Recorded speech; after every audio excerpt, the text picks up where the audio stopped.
Allô tout le monde, j'espère que vous allez bien. De mon côté, ça va super bien. Bienvenue de nouveau sur ma chaîne Alliance et Éducation. Comme vous l'aurez suivi, depuis le dimanche, le Canada a un nouveau premier ministre par intérim qui s'appelle Monsieur Marc Carney. C'est lui qui a succédé à Justin Trudeau et donc devenu le nouveau chef du Parti libéral du Canada.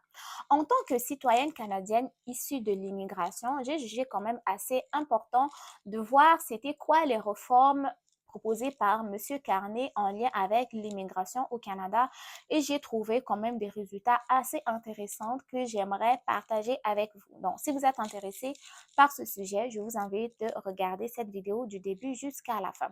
On va commencer tout de suite. Donc, ce que vous devez savoir déjà, c'est que Monsieur Marc Carney soutient en fait l'objectif du gouvernement fédéral qui est de réduire de 5% d'ici 2027 le nombre de résidents temporaire ici au Canada.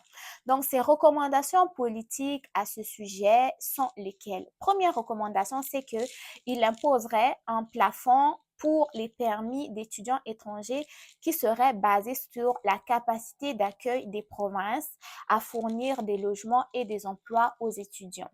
Deuxièmement, il imposerait donc des critères plus stricts pour les travailleurs étrangers temporaires en donnant la priorité aux industries qui sont plus en pénurie de main-d'œuvre, à savoir le domaine de la santé et tout ce qui est secteur de l'énergie.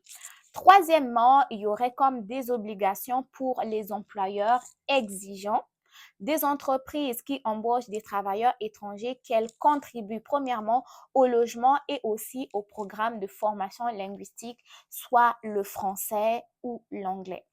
Monsieur Marc Carney aimerait aussi aligner l'immigration sur la capacité économique. Pour ce faire, donc, il propose une stratégie d'immigration qui va être fondée vraiment sur les données.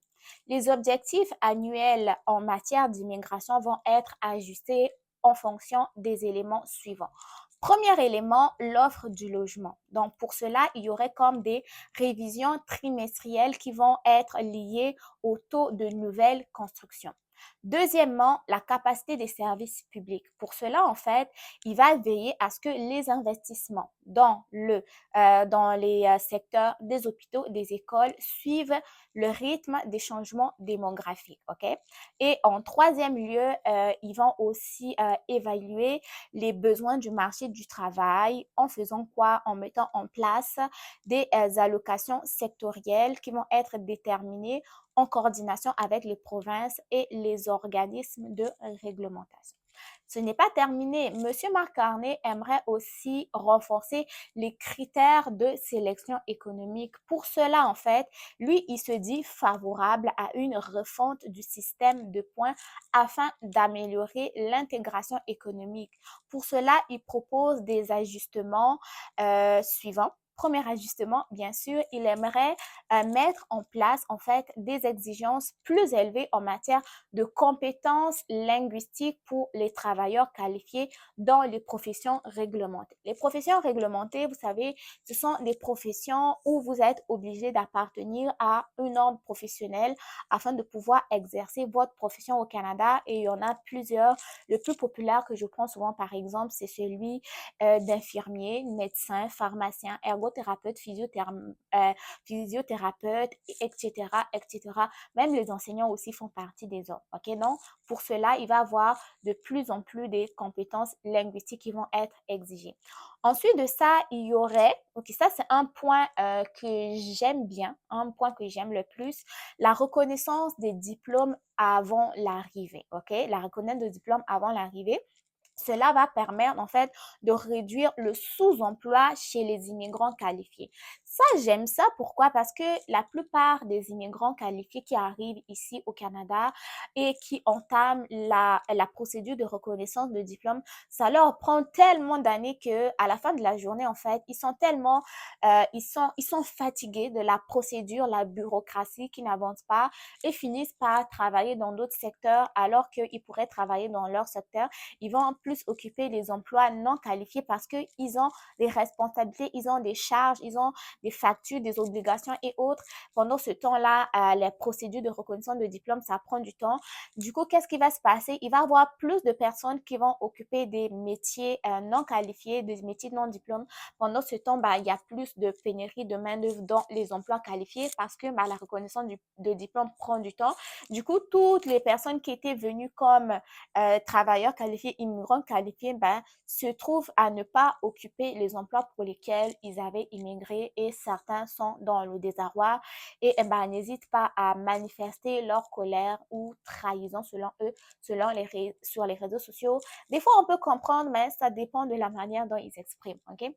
Donc, pour cela, le fait de faire reconnaître les diplômes avant l'arrivée, je trouve que c'est vraiment une très bonne idée pour permettre à ces gens-là de venir travailler directement dans leur domaine de pratique au lieu qu'ils occupent des emplois non qualifiés, alors que c'est pas ce qu'ils veulent. Pendant ce temps, il y a toujours une pénurie de main-d'œuvre qui se creuse et il y a en fait personne qui est satisfait. Donc, ça, c'est mon point le plus favori. Ça, c'est mon point favori. OK?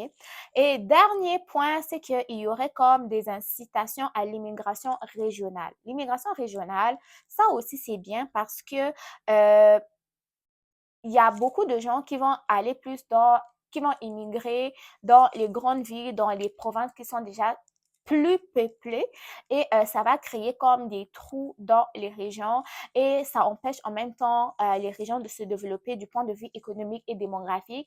Ce qui va se passer, c'est que les grands centres vont être tellement pleins pendant ce temps que les régions sont vides. Donc, dans les grands centres, qu'est-ce qui se passe? Il y a pénurie il y a manque d'emploi parce que tout le monde va être presque au chômage parce qu'il y a beaucoup de personnes.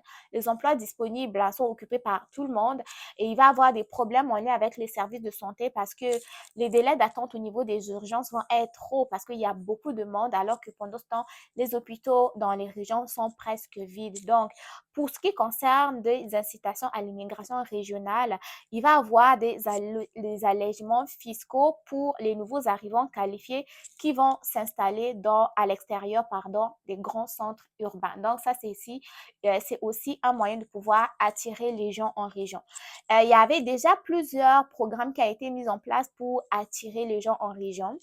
Mais si on incite vraiment plus de gens en mettant comme là, des allègements fiscaux, c'est déjà bien parce que, vous savez, les impôts là, ça c'est le problème de tout le monde parce que on nous enlève tellement d'argent. Mais si on aide les nouveaux arrivants en faisant des allègements fiscaux, mais qui n'ira pas en région? En fait, nous tous là qui sommes dans les grands centres urbains, je suis sûre que même moi-même, je vais quitter la ville pour retourner en région.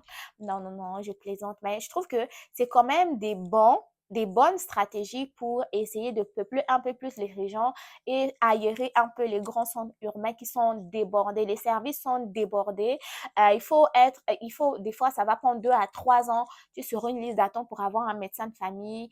Il faut apprendre des années pour avoir un rendez-vous pour ceci, cela. Même les classes sont tellement bondées d'élèves que pour avoir un suivi avec ton enseignant, ça peut être problématique. Les industries en région, la plupart du temps, ferment parce qu'il n'y a pas de travailleurs. Et en ce moment que le gouvernement du Canada veut réduire le nombre de résidents temporaires et dans les résidents temporaires, il y a aussi les travailleurs étrangers. S'ils veulent le réduire, mais qu'est-ce qui va arriver donc pour les entreprises en région? Donc ça, c'est quand même un bon moyen au niveau des allégements fiscaux. Donc, dans cette vidéo, je vous ai proposé, selon moi, les petites recherches que j'ai trouvées en lien avec donc, les réformes qui sont proposées par M. Marc Carney en lien avec l'immigration au Canada. N'oubliez pas que dans quelques mois, il va y avoir des élections au Canada. Donc, le Canada va choisir son premier ministre et à ce que nous voyons, donc, les candidats ça va être donc soit M. Poilievre et M. Marc Carney. Donc, on va savoir qui va être le premier ministre du Canada très prochainement. Si vous êtes intéressé à ce que je vous propose les réformes en lien avec l'immigration qui sont proposées par le chef du parti conservateur qui est M. Marc Poilievre, mais n'hésitez pas à me les partager dans les commentaires, ça va me faire très plaisir. Sinon, c'est ce que j'avais à vous proposer dans cette vidéo.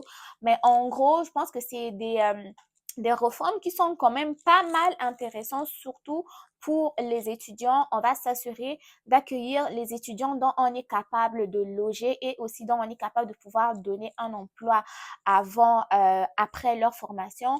Pour les employeurs, c'est quand même bien aussi qu'ils soient capables de pouvoir loger leurs travailleurs et aussi participer au programme de formation linguistique. Moi, je trouve ça quand même très bien. Mais en ce qui concerne les exigences plus élevées en matière linguistique, là, ça, c'est le côté que je trouve un peu moins intéressant parce que cette histoire de test de langue, là, franchement, on commence à être fatigué parce que ça va dans toutes les sauces actuellement pour pouvoir obtenir un permis de travail pour diplôme. Même si tu as eu doctorat en je ne sais quoi, il faut que tu prouves que tu as des capacités linguistiques en français et en anglais.